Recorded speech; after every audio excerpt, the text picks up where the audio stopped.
Hello everyone, and welcome back to the Fluctus channel. The President of the United States of America, occupying the most coveted seat in the White House, is also arguably the most protected person in the world. Whether it is for state visits, diplomatic trips, campaigns, or family holidays, their every move is meticulously planned and coordinated, leaving very little margin for error. Football helmets that they made. That will also be caught by the pool. And it is always an elaborate affair, especially for those directly involved, who must be ready to move at all times and to any destination. Your daily mission could change, even within that day. You could find out in the morning that you think you're going to go to Minneapolis, and then a couple hours later find out that you're going to go to Kansas City instead. It changes very, very quickly. Preparations for a presidential journey often involves transporting the presidential state car, officially nicknamed the Beast, to the mission destination. And since the Beast does not fly in the same plane with the presidential entourage, this job is undertaken by the workhorse of the U.S. Air Force, the C-17 Globemaster. This heavy-duty transport aircraft is designed to carry a hefty payload of almost 180,000 pounds and also take off from and land on austere airfields or dirt strips. So the U.S. Secret Service uses the C-17 to transport the 20,000-pound, custom-built presidential Cadillac alongside other limos and heavily armored vehicles.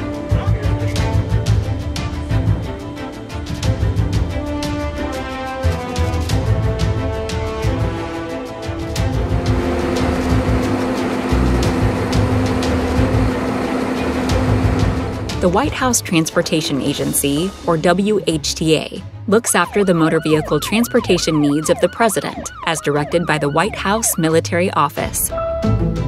And wherever the president goes, the presidential motorcade goes with them.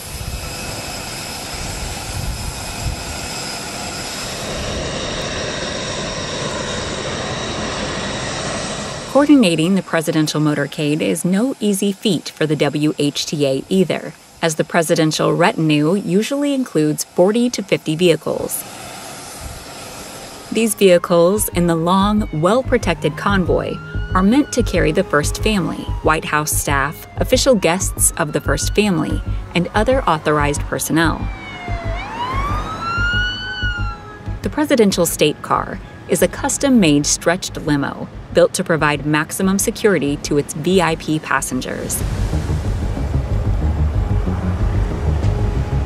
The 2009 to 2018 presidential state car is reported to have 5-inch thick bulletproof glass, with military-grade armor to protect the rest of the vehicle, and an 8-inch door to protect the president from any direct hit.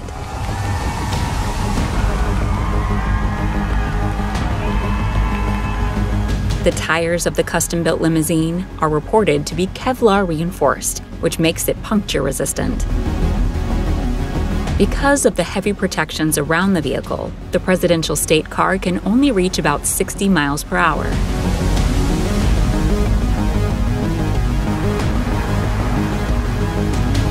To drive the presidential state car itself, one needs to be highly trained to handle any eventuality. Each master driver is a transport operator by military occupational specialty and must complete 540 hours of city familiarization training.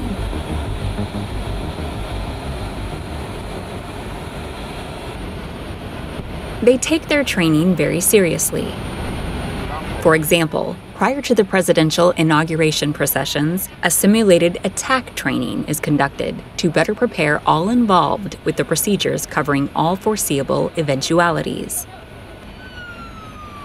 The mammoth undertaking of protecting the president, on the other hand, falls on the shoulders of the United States Secret Service, who run the Presidential Protection Division.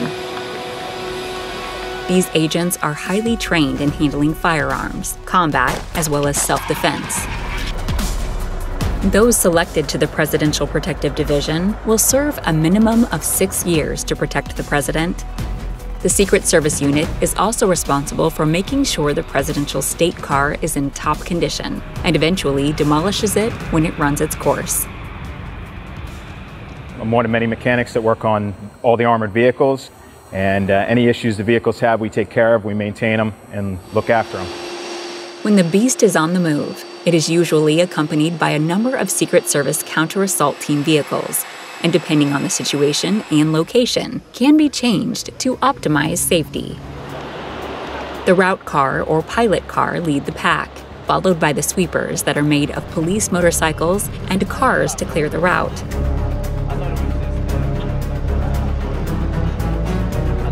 The lead car goes ahead of the presidential state car and acts as a buffer to protect the presidential state car. It is not unusual to see several identical presidential state cars deployed to act as a decoy against any attacks. Following the presidential state car is a modified SUV called the Roadrunner that can detect projectiles and unmanned air vehicles, followed by support vehicles that carry the members of cabinet, medical teams, members of the press, and a defense equipment truck. The need to travel at a moment's notice requires high mobility and flexibility in transportation options, which includes air travel. The infamous Air Force One is currently made from a highly customized Boeing 747-200B that has transformed its 4,000 square foot space to accommodate the president's needs during flight. Designated as VC-25A, Air Force One can reach a range of 8,900 miles and even farther with aerial refueling.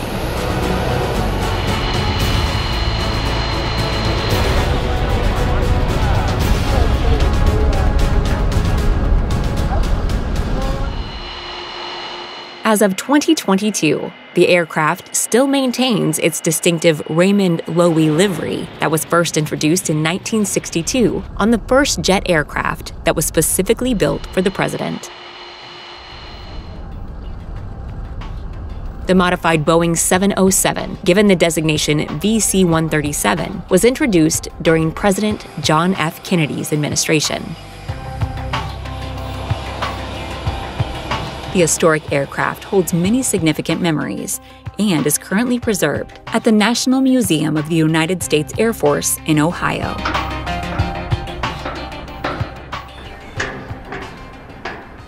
So it looks kind of cramped, but for the day, this was it. And back in the days we flew this, we had a navigator who sat right back here, flight engineer, and of course the pilot and co-pilot. And I know it looks like there's a lot of buttons and a lot of switches, and there really are. And you have to know what each switch, which each button, which each circuit breaker does. And that's why we had so many people up here to share the workload. When the president needs to travel to hard-to-reach places, the Marine Helicopter Squadron 1, or HMX-1, of the U.S. Marine Corps would operate the infamous Sikorsky VH-3D Sea King, or the VH-60N, which for the purpose will be called Marine 1. Helicopters become the preferred choice of travel as they do not involve elaborate logistics and can reach remote places within a short time period. The squadron operates about 19 helicopters and tilt-rotor aircraft, like the V-22 Osprey, to transport the other accompanying personnel and escorts of the president.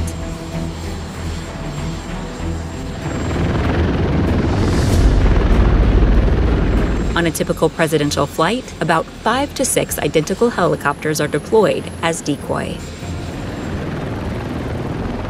Whether it's the long and pompous presidential state car motorcade, or the mammoth Air Force One, and even the fast-moving Marine One helicopters, the great details of the vehicles built for the U.S. president have always been kept a secret, even when they are no longer in service.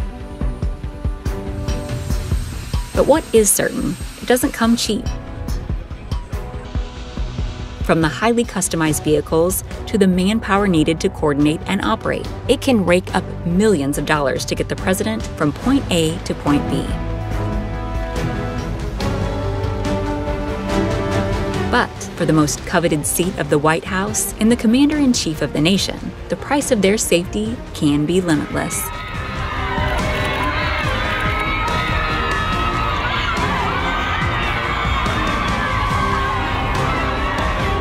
That's the end of this video. I hope you enjoyed it. Make sure to subscribe to this channel so you don't miss any of our new content. See you next time.